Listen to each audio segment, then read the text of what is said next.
Vous êtes conseillère de Paris, vous siégez seule d'ailleurs pour votre camp au Conseil de Paris depuis 2008. Vous êtes candidate en binôme, nouveauté, avec Vicage Dorasso, l'ancien footballeur, sur la liste Décidons Paris, soutenue par la France Insoumise. Bonjour Danielle Simonet. Bonjour. Et merci d'avoir accepté l'invitation de l'agence France Presse. Merci pour l'invitation. Nous allons parler ensemble de votre programme pour la mairie de Paris, le logement, l'environnement, l'écologie, etc. Et la première question que j'ai envie de vous poser, c'est quel est le Paris que vous imaginez dans 5, 10 ou 15 ans ? Alors ça tombe bien parce que je l'ai écrit déjà dans mon livre qui est paru il n'y a pas longtemps, qui s'appelle « Paris, les moineaux reviendront ».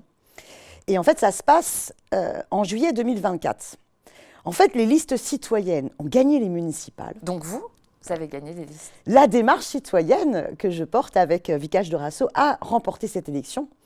Et les citoyennes et les citoyens ont dit, voilà, on nous avait imposé les Jeux Olympiques, on ne nous avait pas demandé notre avis, alors que ça nous semble être une aberration écologique, économique. On veut un débat, on veut un référendum, et le référendum a eu lieu, et le non l'a emporté, donc les Jeux Olympiques n'ont pas lieu. Et alors en juillet 2024, alors que ça devait être le premier jour des Jeux Olympiques, eh bien, il y a une magnifique fête du sport dans tous les quartiers de Paris, mais aussi dans les communes limitrophes. Donc c'est une fête du sport populaire, alors avec plein de manifestations de tous les sports possibles, avec aussi beaucoup d'accessibilité sur les questions du handicap, avec aussi une grande mixité hommes-femmes. Et puis il y a eu un gros travail fait avec les associations et les habitants depuis 2020 à 2024. Donc c'est vraiment une fête du sport où vous n'avez pas de manifestations LGBT-phobes, où il n'y avait pas d'actes racistes. Il y a eu un travail vraiment d'une ville solidaire contre les discriminations qui a eu lieu. Alors c'est un Paris aussi qui est vraiment en coopération avec les autres villes, hein, parce qu'en fait les assemblées citoyennes se sont rendues compte que c'était quand même une aberration. On avait un problème de pollution énorme, il y avait une urgence climatique, il y a toujours cette urgence climatique très forte, il fallait donc tout penser, tout changer, et on était une ville qui excluait toujours plus. Il y avait 1 million, il faut se rendre compte, il y avait 1 million de personnes qui venaient chaque jour travailler à Paris sans pouvoir s'y loger, avec 12 000 personnes qui se retrouvaient chassées de Paris chaque année, à cause justement des loyers. Et donc, ces assemblées, elles ont réfléchi, elles ont travaillé avec les autres assemblées d'autres communes du Grand Paris. Et donc, on a relocalisé l'emploi là où il manquait. Et on a par contre permis à celles et ceux qui travaillent à Paris de vivre à Paris. Donc on a réduit les déplacements contraints, on a mis en place la gratuité des transports. C'est un Paris qui a un rapport complètement autre au vivant, qu'il soit végétal ou animal. On a découvert la Bièvre, donc on fait aussi des belles balades le long de la Bièvre, cette rivière qui avait été oubliée. Un clin d'œil au candidat écologiste qui lui Non, aussi... moi je suis ravie qu'ils aient repris cette idée-là, qui était déjà défendue d'ailleurs par Bertrand Delanoë en 2001. Il y avait un rapport de la Pure. Moi j'en parlais déjà dans mes premières interviews il y a 1 an, lorsque j'avais présenté la démarche que je voulais lancer. C'est important de retrouver ce rapport à la nature. On a créé des continuités vertes entre tous les parcs. On avait sorti dès le début de la mandature une carte des sous-sols parisiens. Ce qui permettait vraiment, avec tous les assemblées de quartier, de repenser là où on peut faire de la reconquête de la pleine terre pour gagner 140 hectares d'espace vert. Parce que Paris, c'était vraiment un territoire où il y avait le moins de mètres carrés d'espace vert par habitant. Donc c'est vraiment un Paris qui réinvente son rapport au vivant, mais qui le réinvente aussi en coopération avec les autres communes. Et surtout un Paris qui fait que la question sociale et la question écologique, c'est les deux faces d'une même pièce. Il faut les prendre de pair. C'est un Paris où il y a aussi beaucoup plus de place donnée à la culture et où par contre il n'y a plus de publicité qui nous envahit. Voilà.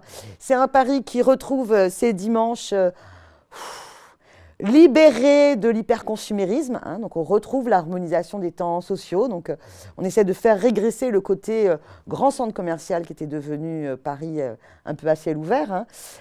C'est un Paris où les citoyens et les citoyennes participent réellement à la fabrique de la ville. Voilà.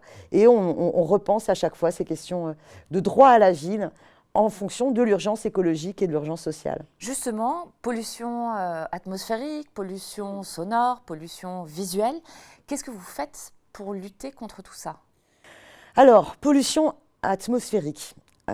évidemment qu'il faut continuer la bataille pour vraiment faire reculer l'envahissement de la voiture dans l'espace public.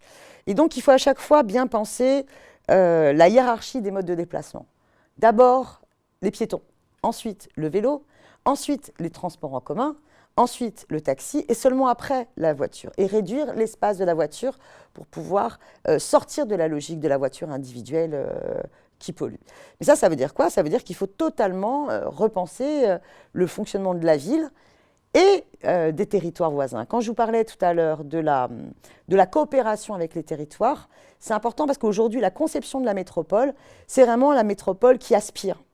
Donc c'est l'attractivité financière, l'attractivité touristique. Il faut absolument avoir tous les gros sièges d'entreprises au cœur de Paris. C'est une aberration, parce qu'on se retrouve avec un Paris qui est excédentaire en emploi et qui pousse à tous ces déplacements contraints et qui relègue toute une partie de la population qui travaille à Paris, les ouvriers, les employés, une partie des classes moyennes, à vivre toujours plus loin de la capitale. Donc il faut penser les choses autrement.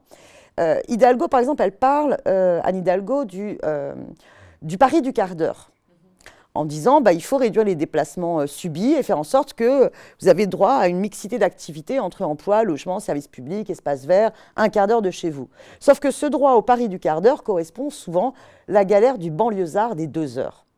Et cet égoïsme-là parisien, si le pari écologique, c'est un pari égoïste pendant que tous les autres se tapent un pari qui exclut une métropole qui exclut et où on relègue aussi les problèmes de la pollution, sont toujours là, sont toujours présents. Donc nous souhaitons avec Décidons Paris défendre le droit métropolitain à la ville du quart d'heure. Donc la question de la coopération des territoires et de la réduction des distances domicile-travail, ça ne se pose pas simplement à l'intérieur du périphérique.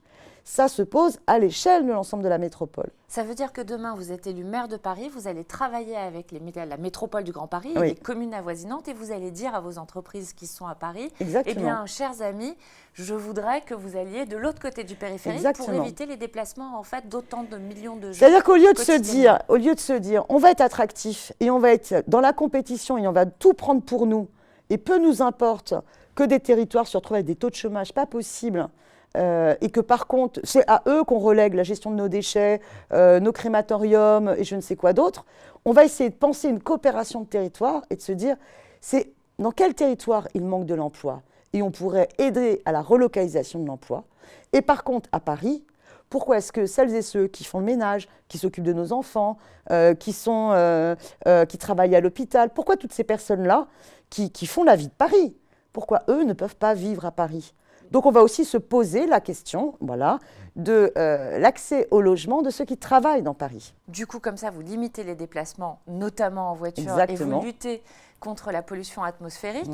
Par qu'est-ce contre, que vous faites? On continue à développer, donc évidemment, le pari piéton. Il faut absolument développer le pari vélo. On a beaucoup de retard. Il suffit de regarder dans les Pays-Bas comment ils s'y prennent. Pourquoi est-ce qu'on ne s'est jamais inspiré de ce modèle-là? Paris a énormément de retard. Alors là, on sent dans la campagne que plusieurs candidats reprennent l'idée du vélopolitain. Vous savez, ce plan de déplacement en vélo, de pistes cyclables qui reprendrait le plan de métro parisien. Ça, c'est une bonne chose. Les associations, d'ailleurs, proposent la même chose en se calant sur les RER, par exemple. Mais il faut aussi un plan de circulation à l'intérieur des quartiers. C'est-à-dire éviter finalement que les voitures, par les plateformes type Waze, utilisent des petits quartiers pour faire des autoroutes à raccourcis. Et ce qui est vraiment problématique parce que c'est une insécurité pour le déplacement à vélo. Mais pour faire de Paris une ville cyclable, nous proposons aussi d'offrir un vélo à chaque jeune de 16 ans. On l'a budgétisé, 4 millions d'euros, vous pouvez le faire, 4-5 millions d'euros. Donc ce n'est pas énorme, mais par contre ça change. Ça veut dire que chaque génération, vous allez leur permettre de faire du vélo, finalement le mode de déplacement évident. Et c'est ça qui est important, c'est-à-dire vraiment faire une révolution culturelle pour transformer Paris en ville cyclable. Pourquoi 16 ans? À partir de 16 ans, bon, parce qu'avant, il faut peut-être, vous grandissez, hein, donc ça fait quand même beaucoup de vélos qui changent. Donc là, il faut aider, par contre, dans toutes les structures, dès la crèche, maternelle, école primaire, on habitue à la culture du vélo. Et puis parce qu'à 16 ans, bon, le vélo que vous allez avoir, il va pouvoir vous suivre par la suite, hein. D'ailleurs, moi, j'aimerais bien que le droit de vote ait lieu à 16 ans, donc je trouve que c'est un bon âge. Mais ça veut dire aussi développer la gratuité des transports en commun. Il faut absolument permettre de se déplacer par les modes de transport non polluants. Mais il faut aussi travailler sur la question des transports en commun. Vous avez des lignes qui sont en saturation, qu'il faut absolument dédoubler. Vous avez des lignes qu'il faut prolonger pour qu'il y ait vraiment une continuité Paris sur les autres territoires. Il faut développer les réseaux de bus, mais il faut aussi se battre contre la privatisation de la RATP, hein. Parce qu'en plus, on a une présidente de région qui veut accélérer la privatisation. La compétence transport, ce n'est pas une compétence de la mairie de Paris, c'est une compétence de la présidente de région. Et aujourd'hui, c'est Valérie Pécresse qui est une ancienne LR. Oui et non, parce que par exemple, c'est Madame Hidalgo qui avait rompu la gratuité sur les seniors, hein, sur la carte améthyste et la carte émeraude. Elle l'avait supprimée, cette gratuité. Elle l'a remis en place que partiellement. Et pas pour l'ensemble de ceux qui en bénéficiaient auparavant. Donc on a des leviers en termes de compétences, hein, vous avez des territoires comme le Val-de-Marne qui vont plus loin que nous sur la gratuité, hein, pour les jeunes. Donc on sait qu'on peut faire et qu'on peut être exemplaire. Donc il faut mener la bataille. La question de la gratuité, toutes les villes qui ont instauré la gratuité ont vu à la fois une augmentation et un bon report modal, et en plus ont vu aussi beaucoup moins d'incivilité, une régression des incivilités dans les transports en commun. Pour revenir sur la question de l'environnement, vous parlez également de l'alimentation et vous voulez soutenir les agriculteurs en fait franciliens. Est-ce que vous pouvez nous en parler un peu? Bien sûr. Juste sur les vélos, j'oublie, il faut aussi municipaliser Vélib, hein, parce que c'est un vrai fiasco et c'est toujours un fiasco, Vélib géré par le privé. Sur la question de l'agriculture, il faut déjà réaliser que Paris est propriétaire de beaucoup de terres agricoles. Alors, elle a vendu pas mal de ses terres sans qu'on ait un vrai bilan sur les 3 mandatures, hein. Donc ça, je pense qu'il y a un problème de transparence pour savoir exactement quelle a été la liquidation du patrimoine parisien. Mais moi, j'ai toujours défendu l'idée qui commence à être prise, hein, qu'il faudrait une coopérative agricole pour que Paris puisse encourager sur la région Île-de-France, la préservation de terres agricoles contre la pression foncière à l'artificialisation des sols. Et c'est important, par contre, de ne pas voir ces coopératives agricoles comme une nouvelle colonisation de territoire. Il ne s'agit pas de se dire Paris va être propriétaire de tout un tas de terres agricoles et va pouvoir alimenter les Parisiens avec ce qui sera produit sur ces terres-là, au détriment de ceux qui habitent localement autour de ces terres-là. Oui, parce qu'il faut préciser, on parle de terres agricoles qui se situent en grande banlieue. En dehors de Paris, exactement. Mais il faut aussi être cohérent.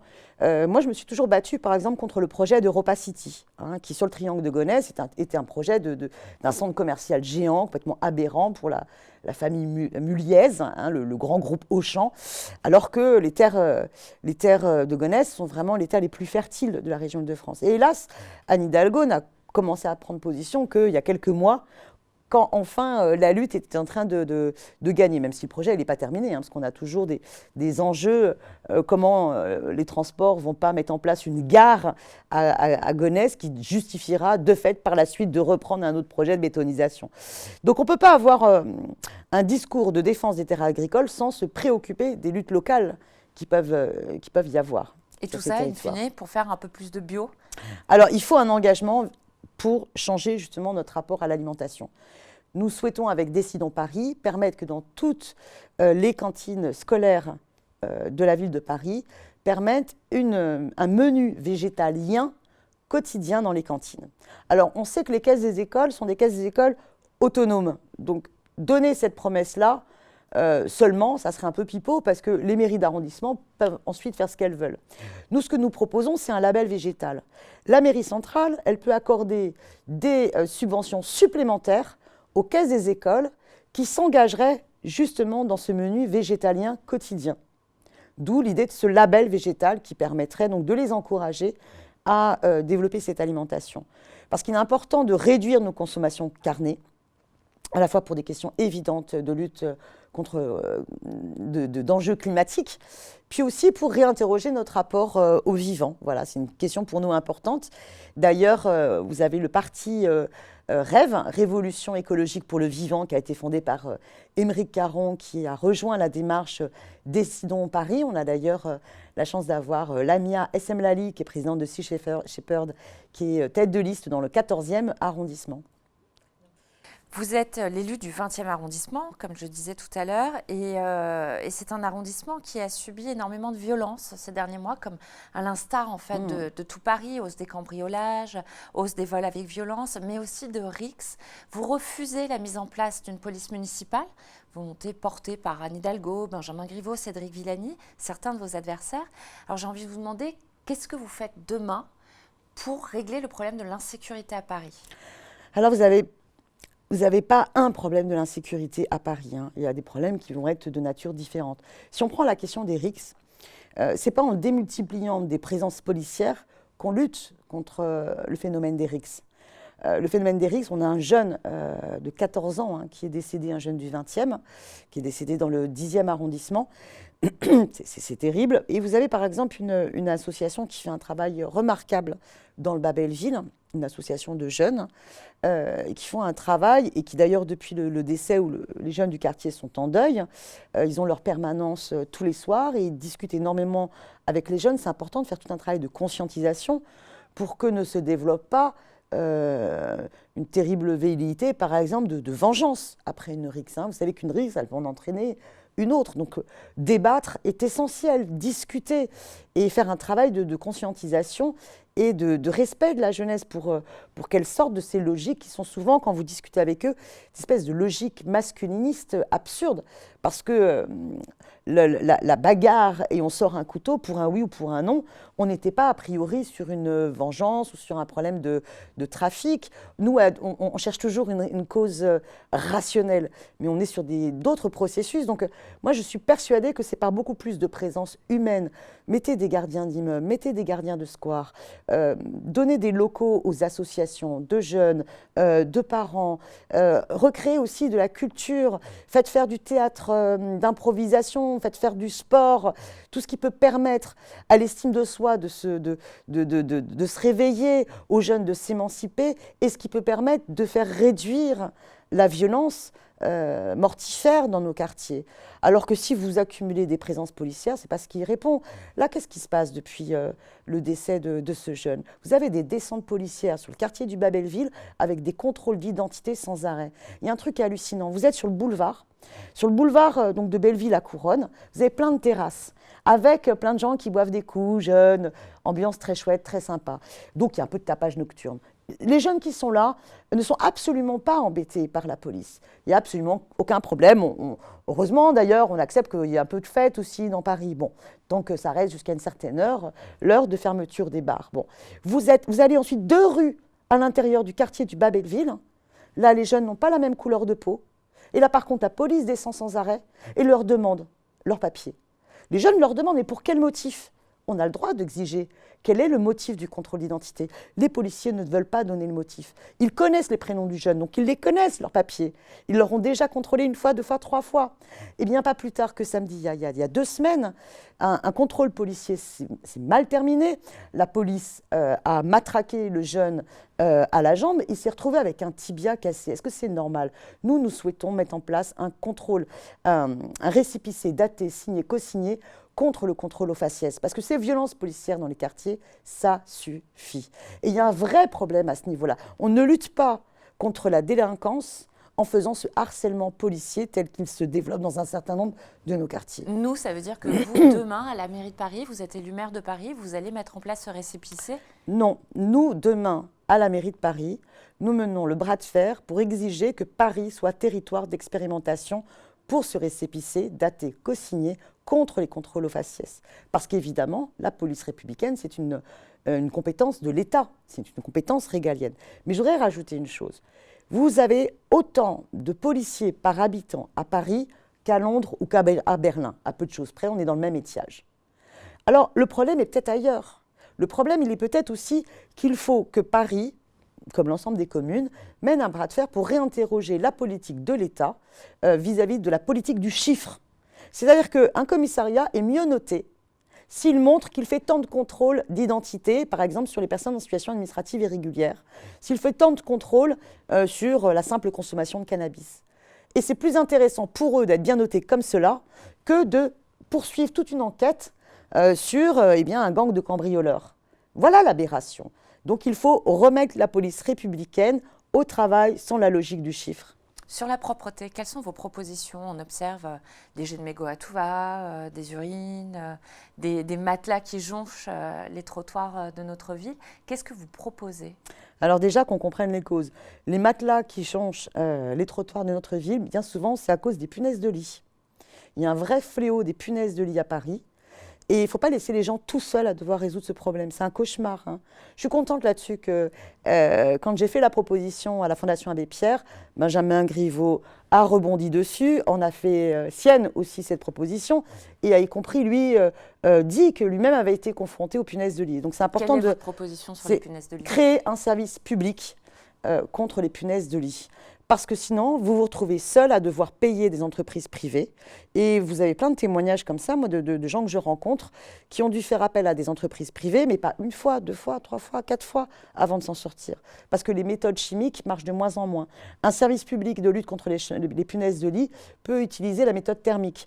Donc soit vous avez les camions frigorifiques, parce que soit c'est par le froid que vous pouvez vous en débarrasser, soit vous avez des appareils thermiques par le chaud, le très chaud, pour pouvoir s'en défaire. Parce que sinon, là, on a plein de gens qui sont condamnés seuls à essayer de s'en sortir et qui, du coup, jettent leur matelas dehors. Bon, ça, c'est le premier problème. Deuxième problème, la moitié de la collecte des déchets à Paris est faite par des entreprises privées. Il faut savoir que la tonne collectée par le privé coûte 15 € de plus que par le public. C'est absurde. Pourquoi avoir recours au privé alors que ça nous coûte plus cher? Donc je propose qu'on remunicipalise la collecte des déchets, puisque vous savez que vous faites la collecte dans le public, mais en même temps, les personnes en dehors de la collecte vont aussi balayer les rues. Et donc, l'argent économisé vous permet d'embaucher plus de personnes. Mais je suis pour aussi qu'on fidélise à des quartiers celles et ceux qui nettoient nos rues, pour aussi consacrer du temps et d'échange pour que dans le quartier, on sache qui nettoie notre quartier. Je suis persuadée que si toutes les générations connaissaient mieux celles et ceux qui nettoient le quartier, eh bien, il y aurait beaucoup plus de respect. Moi, je crois à l'humain, en fait. Et donc, je pense que quand on connaît son gardien et sa gardienne, on respecte un peu plus le hall de l'immeuble parce qu'on sait qu'elle se donne du mal ou il se donne du mal pour le nettoyer. C'est pareil pour le quartier. Il faut recréer un lien village dans chaque quartier pour qu'il y ait plus de respect humain pour ce qui est fait. Puis un travail des consciences. Comprendre que quand on jette un mégot par terre, ça peut être un geste comme ça qui paraît anodin, sauf que le mégot, il va polluer jusqu'à nos océans et ça a des conséquences terribles. On a parlé déjà de la question des transports et un peu de celle de la place de la voiture. Je voudrais qu'on parle des taxis parce que vous avez une proposition particulière sur les VTC, Uber, etc. et taxis. Oui, ça a été une sacrée bataille où je me suis souvent sentie bien seule au Conseil de Paris et où l'adjoint, pourtant écologiste, la question des transports, et qui était le candidat d'Europe Écologie Les Verts en 2014, n'en avait strictement rien à faire. Alors qu'il y a une aberration, le développement des plateformes type Uber & Co et des VTC fait qu'on est envahi à Paris de voitures qui roulent bien souvent à vide en attendant la maraude électronique, c'est-à-dire en attendant le client qui va prendre son Uber. Et d'ailleurs, il y a un report modal que j'aimerais bien connaître entre les transports en commun et le VTC. C'est-à-dire combien de personnes qui utilisaient les transports en commun se sont mis à abandonner les transports en commun pour utiliser Uber comme mode de déplacement. Donc il y a une aberration assez anti-écologique au développement de l'ubérisation. Et en même temps, vous pourriez considérer que c'est une façon de développer le travail et d'aider certaines personnes à... Sauf que, quelle nature de travail, voilà, quel travail est développé. Moi, j'ai soutenu les luttes des chauffeurs VTC, des mobilisations des chauffeurs VTC contre leur plateforme Uber, parce que justement, Uber se fait une marge énorme. Ce sont des auto-entrepreneurs et qui sont quand même surexploités par leur plateforme et qui eux-mêmes provoquent une concurrence une concurrence déloyale sur les chauffeurs de taxi, qui sont des artisans pour une grande partie d'entre eux, et qui sont en train de ramer. Donc j'ai pris modèle sur la ville de Barcelone. À Barcelone, vous avez un chauffeur VTC pour 30 taxis. Ils ont instauré un ratio. Et l'idée, c'est de permettre de revenir un peu aux deux métiers, qui étaient le métier de grande remise, où vous prenez rendez-vous pour avoir votre chauffeur, et puis la profession de taxi. Donc c'est à la fois un enjeu social et un enjeu écologique. Continuons sur l'enjeu social et notamment sur la question du logement, puisque tout à l'heure, vous releviez que nombre d'artisans, d'employés ne vivent pas dans Paris intramuros. Donc que comptez-vous faire pour régler le problème du logement à Paris ? Alors, comment régler le problème du logement tout en respectant l'urgence écologique qui fait qu'il faut arrêter de bétonner la moindre parcelle. Concrètement, demain, vous êtes maire de Paris, Exactement. Vous ne construisez pas. Alors justement, comment je respecte l'enjeu du logement et l'enjeu écologique? Eh bien, je pense que la première des choses à faire, c'est de faire appliquer la loi de réquisition. Puisqu'il faut arrêter de bétonner la moindre friche, comment produire du logement? Eh bien, en réquisitionnant les 110 000 logements vides. Alors, le problème, c'est que ce n'est pas une compétence municipale pour l'instant. Et du coup, ça fait 3 mandatures que Bertrand Delanoë, puis Madame Hidalgo dit la loi de réquisition, c'est pas nous, c'est l'État. Très bien. J'avais proposé, moi, au Conseil de Paris, qu'on organise une grande votation, un référendum pour demander aux Parisiens, est-ce que vous voulez récupérer cette compétence à l'échelle de la commune, pour qu'on puisse faire le bras de fer vis-à-vis du gouvernement. Moi, maire de Paris, avec Vicage Dorasso, on mettra en place ce référendum, ce rapport de force. Et je suis persuadée que ce sera, mais il ne sera pas simplement majoritaire, ce sera une écrasante majorité d'hommes et de femmes qui, à Paris, se diront, bah oui, il faut permettre à la mairie d'appliquer cette loi de réquisition. Vous imaginez 110 000 logements qui deviennent des logements sociaux, alors qu'aujourd'hui, ils sont vides et ils participent par l'organisation de la rareté à la bulle spéculative du logement. Ce n'est pas la seule proposition que vous faites. Vous voulez également lutter contre les expulsions locatives. Et la hausse des loyers. Donc, prenons d'abord la hausse des loyers, après je viendrai sur les expulsions locatives. Sur la hausse des loyers, l'encadrement des loyers est enfin réinstauré, mais il faut savoir que c'est le préfet qui fixe le loyer de référence. C'est-à-dire, par quartier, vous avez un loyer de référence qui est instauré par le préfet en fonction des prix du marché, et le propriétaire peut vous louer l'appartement 20% au plus ou 20% en dessous. Résultat, l'encadrement des loyers permet de réduire la hausse des loyers, mais on est toujours sur une courbe ascendante d'augmentation des loyers. Alors comment faire pour qu'on puisse soit geler les loyers, même les baisser comme à Berlin? Eh bien, c'est d'exiger que la mairie, les municipalités reprennent la compétence pour fixer les loyers de référence. Parce qu'imaginez, si la mairie de Paris a cette compétence-là, le rapport de force, c'est plus la maire et le préfet, c'est l'ensemble des locataires face à la maire, qui, elle, certes, pour avoir le rapport de force avec quelques propriétaires, mais je pense que du coup, la baisse des loyers demandée par les locataires l'emportera. Donc avec cette compétence pour fixer le loyer de référence, on peut organiser le gel, voire même la baisse des loyers, comme dans la ville de Berlin. Et ça, je pense que tout le monde y a un grand intérêt. Les expulsions locatives, il faut mettre en place des arrêtés, prendre des arrêtés municipaux pour interdire toute expulsion locative sans relogement. Là, à l'approche du printemps et de la fin de la trêve hivernale, il y a une terrible angoisse pour plein de familles qui sont menacées d'être jetées à la rue. Il faut absolument prendre cette mesure-là. On ne peut pas accepter cette violence de la société qui va rejeter à la rue autant de familles et des familles avec enfants. Rue, elle tue. Ça veut dire que là aussi, vous voulez récupérer une compétence qui est aujourd'hui entre les mains de l'État et donc du préfet de région. Exactement, mais il faut organiser le bras de fer. Et mieux vaut prendre un arrêté, quitte à ce qu'il soit cassé par le préfet, par la justice, mais faire entendre cette idée. On ne peut pas accepter des expulsions sans relogement. On ne peut pas abandonner les gens à la rue. Enfin, je veux dire, réécoutons l'appel de l'abbé Pierre, justement. Ça veut dire que vous êtes prête à prendre des mesures qui seraient demain attaquées en justice, au tribunal administratif, et donc retoquées et à revenir en arrière ? Alors, regardez, sur la question du glyphosate, vous avez et des pesticides, vous avez des municipalités courageuses qui ont pris des arrêtés anti-pesticides. Il faut parfois, à un moment donné, faire des actes de désobéissance civile qui permettent de faire avancer des débats. Beaucoup de sujets ont avancé dans notre société grâce à celles et ceux qui ont eu le courage.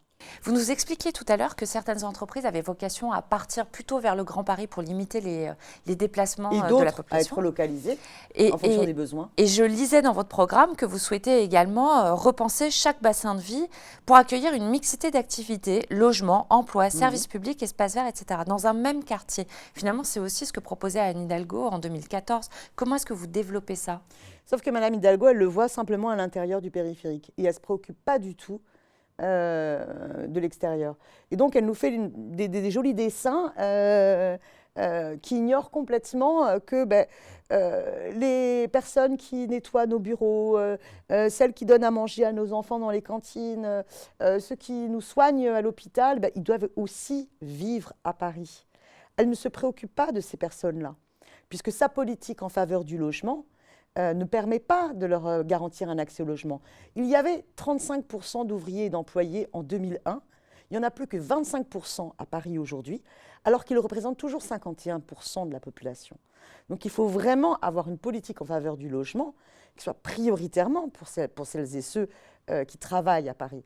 Vous savez, il y a une petite musique, que ce soit Madame Hidalgo, mais aussi Benjamin Griveaux, Rachida Dati encore plus, ou Cédric Villani, sur les classes moyennes. Et on ne nous dit jamais de qui on parle. Sur le logement social, nous assumons qu'il faut faire 10 000 logements sociaux par an. Et du logement social qui correspond aux demandeurs. 90% des demandeurs de logements sociaux sont éligibles aux logements réellement sociaux. C'est les PLAI et les PLUS, désolé, c'est des termes un peu techniques. Et par contre, vous avez aussi les PLS, mais le plafond des PLS, pour que vous vous rendiez compte, c'est par exemple un couple avec 2 enfants qui aurait des revenus à 6 000 euros. C'est même pas le même niveau de revenu. Bon. Sauf que depuis depuis le début de la mandature, on réserve 30% pour cette catégorie plus élevée et de loyer et de niveau de revenu. Alors que 90% des demandeurs de logements sociaux sont éligibles aux 2 autres catégories de logements.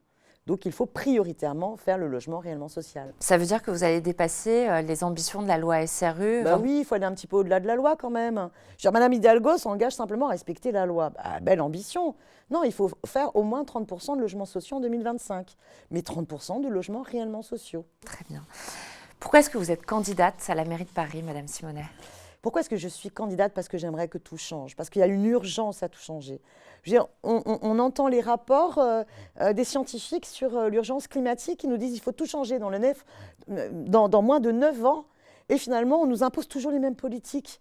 C'est quand même complètement fou. Il faut repenser complètement le mode de développement et le mode de développement aussi de la ville, parce qu'une collectivité comme Paris et les collectivités locales, c'est un levier en termes de transition énergétique extrêmement fort. On prend par exemple la question du bâtiment. Le bâtiment, c'est 40% de nos émissions de gaz à effet de serre. Là-dedans, le ciment, par exemple, c'est 8% de nos émissions de gaz à effet de serre. Imaginez que Paris devienne enfin modèle et sorte de la logique du tout-béton, et que Paris défende l'éco-construction. Et prenez de ça très au sérieux. Vous avez des très beaux bâtiments de 6 étages hyper costauds à Lyon qui sont faits en bois, en terre crue et en paille, et qui sont tellement isolants qu'ils n'ont quasiment pas besoin ni de chauffage, ni de climatisation, quelles que soient les températures. À Paris, il faut donc engager cette grande transition. Et donc, par exemple, c'est pour ça que je suis pour qu'on arrête la centrale à béton Lafarge à Javel. On n'aurait jamais dû renouveler la concession et donner un permis de construire qui leur permette de multiplier par 2 leur production. Donc moi, je suis candidate pour qu'il y ait des démarches, pour que cette démarche citoyenne, elle permette aux citoyens et aux citoyennes de s'auto-organiser pour complètement transformer la ville et répondre aux enjeux écologiques et sociaux. Parce que si ça passe, c'est l'irruption démocratique qui nous permettra de répondre à ces enjeux. Et si vous le permettez, je voudrais ajouter du coup une mesure pour nous qui est extrêmement importante et qu'on présente en numéro 1 dans tous nos tracts. Mais j'allais vous dire justement quelle est la mesure phare de votre projet. Si on doit retenir une mesure, c'est le référendum d'initiative citoyenne, le RIC local. Le RIC local, ça veut dire quoi? Vous faites une pétition. Alors, soit pour annuler une délibération, par exemple, vous êtes furax qu'on vous ait imposé la tour triangle, ou bien vous souhaitez, par exemple, qu'il n'y ait plus de cirque avec animaux sauvages, que vous soyez sur une thématique sociale, écologique, citoyenne, avec 5% des inscrits sur les listes électorales qui signent votre pétition, eh bien, vous pouvez provoquer l'organisation d'un référendum, soit pour annuler une délibération de la ville, soit pour proposer une nouvelle mesure dans la ville. Et je pense que c'est vraiment un contre-pouvoir citoyen qui permettra de changer le rapport entre les élus et les habitants, pour qu'enfin la question du droit à la ville, de la cofabrique de la ville avec celles et ceux qui y vivent, puisse enfin avancer. Parce que franchement, sur ces 3 mandatures, j'ai surtout trouvé qu'on faisait sans et même contre les habitants, et que du coup, on laissait un Paris réservé aux riches et aux touristes, qui privatise à tour de bras jusqu'au crématorium et qui bétonne la moindre friche au mépris des enjeux climatiques. J'ai une question. Comment est-ce que vous financez tout ça, Madame Simonet? Alors, je fais plein d'économies, moi. Je permets justement à la ville de faire plein d'économies. Je vous donne un exemple. Les parkings municipaux. Les parkings municipaux, une grande partie ont été privatisés. C'est-à-dire que la ville est propriétaire du bâti, mais c'est des entreprises privées qui les exploitent. Et vous avez comme ça Indigo, c'est ex-Vinci Park, qui exploite un bon nombre de parkings municipaux et qui se fait 40 millions d'euros nets de bénéfices.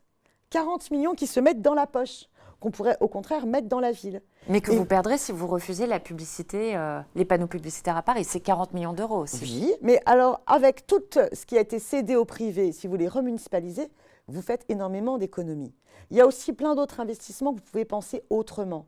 Regardez, moi je pense que plutôt que de mettre beaucoup d'argent dans les Jeux Olympiques, autant le mettre par exemple pour découvrir la Bièvre.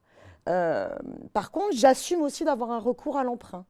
Je pense qu'il faut sortir de la contractualisation imposée par Macron et qui fait qu'on est contraint, on ne peut pas emprunter plus que si on s'engage à rembourser dans 12 ans. Bah non, une collectivité comme Paris peut s'endetter et rembourser plus que dans 12 ans. S'il faut tout changer face à l'urgence climatique, je préfère qu'on emprunte plus et qu'on fasse la réhabilitation de tous les logements sociaux dans la mandature, plutôt qu'on laisse la catastrophe écologique s'aggraver. Donc le recours à l'emprunt, il faut l'assumer. Je pense qu'on a un besoin d'équipements publics, de places en crèche pour la petite enfance. Vous savez qu'il y a encore un enfant sur 2 qui n'a pas de place en crèche dans Paris, donc on a encore du retard à ce niveau-là. Il faut assumer d'investir. Pourquoi, Danielle Simonet, les Parisiennes et les Parisiens devraient-ils voter pour vous plus que pour une autre ou un autre candidat ? Parce que justement, ce n'est pas une liste partidaire. Vous n'allez pas déléguer votre pouvoir à un parti et à un programme ficelé au coin d'une table par un parti.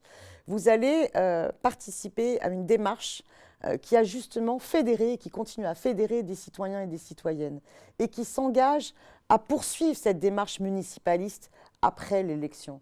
Donc finalement, voter pour Décidons Paris avec cette première mesure justement qui est le référendum d'initiative citoyenne, c'est voter pour que les citoyens reprennent le contrôle sur leur ville et donc le contrôle sur leur vie. Merci Danielle Simonet. Merci.